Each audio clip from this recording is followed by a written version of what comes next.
Some people believe that living the nomad capitalist lifestyle of moving to another country and traveling the world is a lonely way to live. I found just the opposite, and today I'm going to give you an approach for how to make sure that living overseas and traveling is anything but lonely. I've talked about this a couple times before. For me, this is the goal. I recently turned 40. I had a birthday party. I invited friends of mine from all around the world. Now, certainly 40 is a milestone. There are some people that I think did prioritize it because, hey, this is the big one.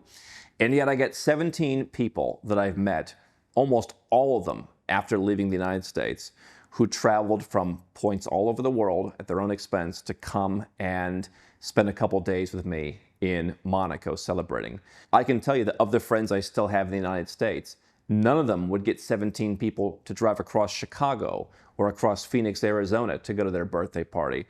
And I say that in a sort of humbled way that having traveled all around the world, having lived in close to a dozen countries, in some years going to dozens of different countries, I've met people where there's been a lasting connection, where they would buy a plane ticket and come in some cases all the way around the world to meet me. There have been times living the nomad capitalist lifestyle that it has been lonely. And yet I think that's a choice. And I'm going to talk about that today. I'm going to talk about what you need to know to make sure that your life isn't lonely. Here's the alternative though. I think a lot of people feel lonely at home. And we often look at things in this sort of vacuum where we disregard the current state of affairs and we just imagine, oh, that lifestyle must be lonely. I'll tell you, there's a lot of people who've come up to me over the years, including at Nomad Capitalist Live, that say, I didn't really feel like I belonged where I was from. For whatever reason, I shared that feeling. I can tell you, that's a lonely feeling. Now, that's not everybody, but if that's you, then it matters to you that maybe you do feel lonely where you already live. I've also talked to clients over the years. I've talked to guests at Nomad Capitalist Live, and I've talked to even people on our team. One of them recently moved to a new country. And what was his reason? His reason was, I was in my own country and I had all these friends. Yeah, they're good friends, but they're no longer on my wavelength. I've outgrown them in many cases, but they feel this sort of expectation that I'm always available to them. Hey, come to this, come to that. They don't understand the person I've grown into. And for them, it was, I'm going to move somewhere else, almost in the goal of becoming a bit more lonely and building actual organic social connections. I think a lot of people, if you've lived in the same place for your entire life or much of your life, you've got friends that are just there out of convenience. And I think there's a sort of loneliness in that where you want to have friends that are intentional. What I've told you is when you go and meet people in other cultures, and there's a great book called The Culture Map that touches on this, but you will create a certain friction in your life where suddenly the people that you're meeting are not going to echo everything you've ever believed. And you're going to have to take a look at your values, and you're going to have to take a look at who you are in a way that you might have never had to being an autopilot in your own country. And yeah, I guess for some folks who don't want to grow, that can be a little uncomfortable at first. I can't say any of my friends have yelled at me because we disagree about this stuff, but they've caused me to evaluate what I believe, and they've helped me become the Kaizen, get 1% better everyday model, which for me gets rid of any loneliness that I feel. And so I think we should understand there's plenty of people who are lonely in their own countries, and potentially moving overseas or traveling the world can kickstart that. Sure, to some extent, there was probably a feeling in some of my earlier travels back in the 2000s where I was trying to escape some of the loneliness and escape not feeling like I fit in. And I had to spend time before I left the US for good realizing I don't want to run from something. I want to run to something. I made a list before I left the US for good of everything I wanted to find somewhere else.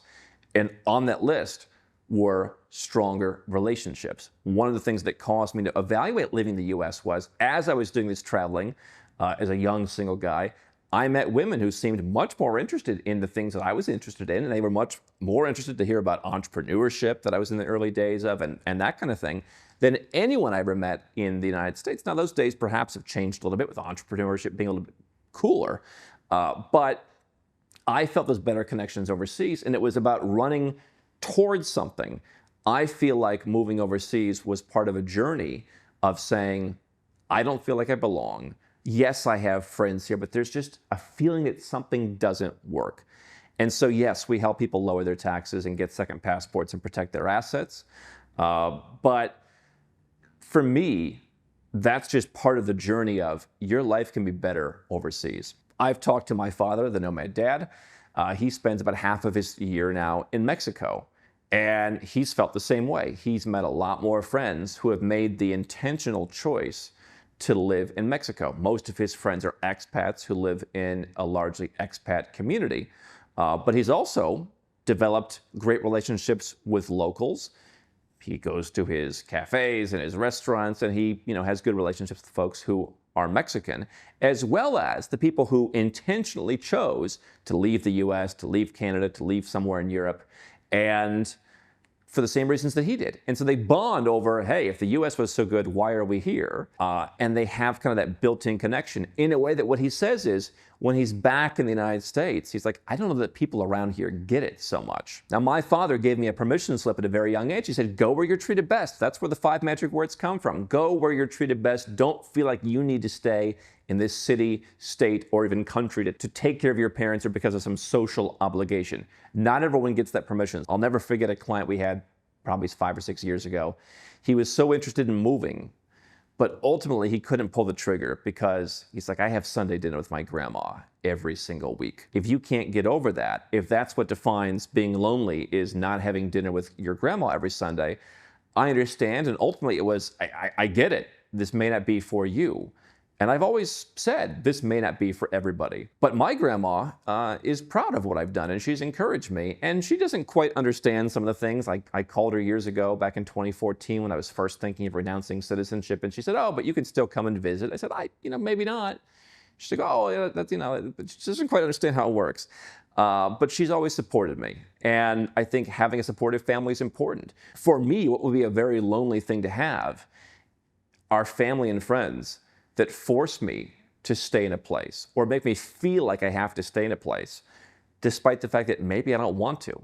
And we've had a lot of clients and people at Nomad Capitalist Live tell us that as well, where they're like, nobody I talk to understands why I want a second passport. They're all asleep at the switch. They don't get it. And so, again, what is loneliness? We can define it in different ways. I'd say it's being on autopilot, stuck in a country that maybe you see some problems with, but you let other people drag you down because they don't understand you. One of the things that I've seen in myself with that friction that forces me to evaluate who I really am is I've realized most people don't understand us. It's very rare to find a person who truly understands you on a deep level, who hears you, who understands. The odds that they're the kids you grew up going to school with, or your university friends, or the person you met in a cubicle, at your job, I think those odds are pretty low. I think living intentionally is the best way to build non-lonely relationships. So let's break it down into groups: families, couples, and singles. Families, quite frankly, I think are the easiest. Joshua Sheets is coming back to speak again at Nomad Capitalist Live.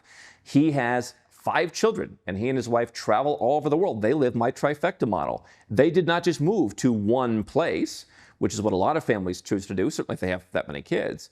He lives the trifecta model, and every couple months, they'll go somewhere, generally about 3 different places a year. It's a form of slow travel, and they are homeschooling or world schooling their kids, and their kids are friends with each other, and they keep it within the family. He's going to talk about that at Nomad Capitalist Live and how he's built that. One of those kids was even born overseas and got a second passport through what is now a more popularized topic of birthright citizenship. Not in the United States, where they're from, but in Costa Rica. And so if you have a large family like that, you have a built-in unit that can travel. And people say, well, how are my kids going to socialize, especially if I don't have 5 kids? I think what people often don't realize is the same rules apply for making friends and getting involved everywhere you go. I've pretty organically made friends all over the world. There's not a different system in Malaysia or a different system for meeting Colombians. You're out there, you make connections with people, and so you've got to put yourself out there. I think what scares people and what they kind of project loneliness on it for is they don't maybe know how to do those things. But again, if you're living in a country and you're on autopilot, yeah, sure, we go to the PTA meeting, or Johnny goes to the football practice, or whatever. You know what those things are. But what I can tell you is, everyone I've known who's traveled with me or been in my life living overseas, you go to somewhere new, they pretty quickly adapt. Hey, what's the cool cafe? What's the bar people go to on Saturday night? And where are the places to send your kids? And so you've got to figure out where those opportunities are. If you're homeschooling, that's going to be harder. And yet a lot of families, they like to move overseas to make homeschooling easier and give their kids this broad education. If your kids go to public school or if they go to private school, there's going to be activities. There is a built-in system for that. So where's the loneliness in that? You've just got to find the sports, the school activities, whatever it may be. But again, you're doing it with more intentionality. In couples, it's the same thing. I do think that you see a lot of couples who move overseas and then they say, oh, well, we have to move back when the baby comes. One of the things that I'm really excited about is in a couple of our Live Like a King episodes, we're bringing in guests where they've given birth or are giving birth outside of their home country to show you it's possible. People do it. They're happy. They're well adjusted. Maybe their family comes and meets them. But I don't think that couples have to go home when they start families. But if you're a couple, you do the same thing couples do everywhere. How do you make friends? You go out to various events. One of the things that I've done over the years is host a party. A number of years ago, we hosted a handful of parties at the Majestic Hotel, where we now host Nomad Capitalist Live. It's in Kuala Lumpur. They've got a beautiful event space that you can use. And they've got a great 2-for-1 happy hour. And so you get people together from 5 to 8 by running a Facebook ad or by posting in an expat group or by posting in a locals group or whoever you want to reach out to. Business groups, you invite people to come. We had one party, we had 50-some people show up. And yeah, to make it easy, I said, hey, listen, I'm paying for the first run of drinks, and I think it never cost more than $1,000. And yet, one of those 17 people who came to my birthday party, I met at one of those early parties that I hosted back in 2018. Our friendship lasted, and we still talk on a relatively frequent basis, 7 years later, even though we no longer live in the same place. And we've been with each other through the highs and lows in a way where we really have a friendship that focuses on shared interests, not shared geography. And so I've done that as a single. I've done that as a couple. Pretty simple. That's how you can go out and meet people. So couples, to me, pretty straightforward. I think what we've seen in some cases is one person leads. One person's more socially active, goes out and meets people. Other times they go to couples groups. It's never been easier to meet people these days, particularly when you have, again, shared interests. I don't think a lot of people in their home countries have as many shared interests. If I look at the people that I would spend time with at, let's say, a party in the United States, they were all good people. And yet, do I have a lot in common? Usually it was, hey, this is my friend or my business partner, and we really get along. And then I meet 5 of his friends, and they're fun to hang out with, but we don't really have a lot of high-level shared interests. When you live overseas, again, you're kind of forced to resolve that. And so I think if you're single, that's even more important. The other thing about being single is you're probably going to find better romantic relationships living overseas. Again, because of the friction that forces improvement, but also because it seems like the legacy country dating scene has gone bonkers. And when I compare relationships that I hear about in the United States, where I'm from, to people that I meet overseas, I'm not saying everyone in other countries has perfect relationships or everyone is wonderful, but I seem to hear better stories about the relationships in those other countries. And so quite frankly, being single, if you're going to stay in your country and be in a romantic relationship with someone just because, that's going to be pretty lonely. And I have a friend in Ireland. He's an older guy.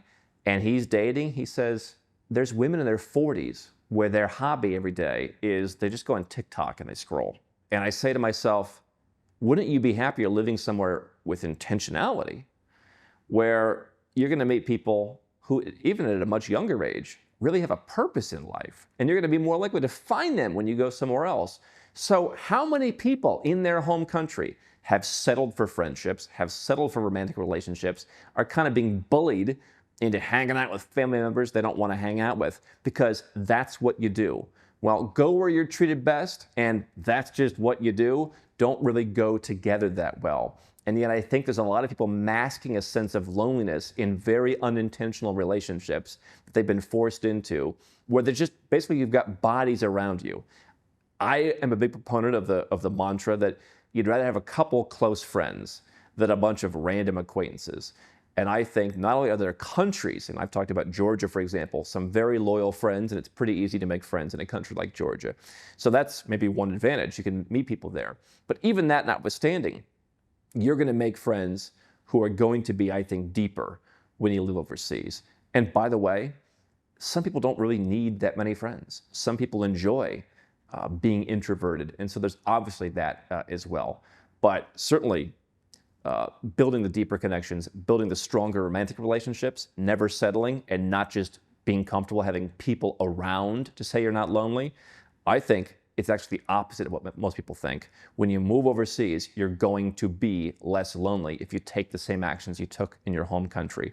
If you'd like our help moving overseas, you can go to nomadcapitalist.com/apply and we can handle the whole process for you. And if you want to start meeting people who share your mindset, come to Nomad Capitalist Live. Go to nomadcapitalist.com/live.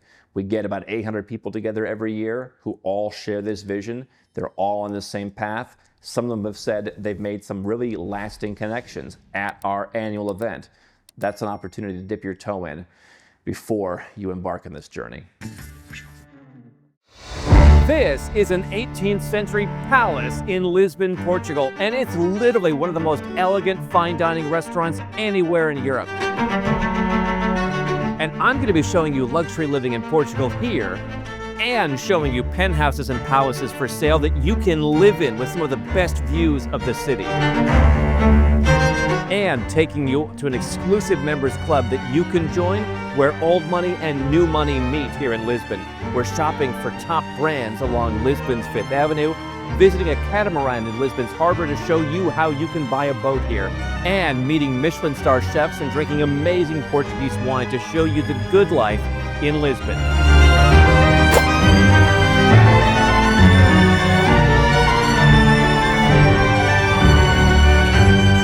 This is how to live like a king.